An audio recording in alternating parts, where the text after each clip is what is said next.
এক সময় এক গ্রামে একজন শিকারী থাকত। সে প্রায় বনে গিয়ে হরিণ শিকার করত এবং বাজারে বিক্রি করে জীবিকা নির্বাহ করত। কিন্তু শিকারের নেশায় সে কখনো আল্লাহকে স্মরণ করত না, নামাজ পড়ত না এবং গর্ব করে বলত, আমার তীরধনুকই আমার সবচেয়ে বড় ভরসা। একদিন শিকারী বনের গভীরে গেল হরিণ শিকারের জন্য। অনেক খোঁজার পর সে এক সুন্দর হরিণ দেখতে পেল। সে তীর ছুঁড়তেই হরিণটি আহত হয়ে দৌড়াতে লাগল। শিকারী তাকে অনুসরণ করতে করতে বনের আরও গভীরে চলে গেল। হঠাৎ একটি গর্জন শুনে সে থমকে গেল। সামনে তাকিয়ে দেখে এক বিশাল বাঘ তার দিকে ধেয়ে আসছে। শিকারীর হাত পা কাঁপতে লাগল। সে তীর ছুঁড়ে পালানোর চেষ্টা করল, কিন্তু তার সব তীর ব্যর্থ হল।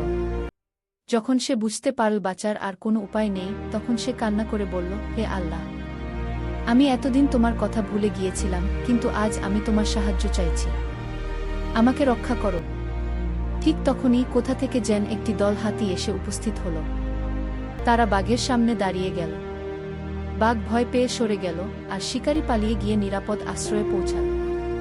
এই ঘটনার পর শিকারী বুঝতে পারল, আসল ভরসা আমার তীরধনুক নয়, বরং আল্লাহই আমাদের রক্ষা করেন। সে তার ভুল বুঝতে পারল এবং আল্লাহর কাছে তওবা করল।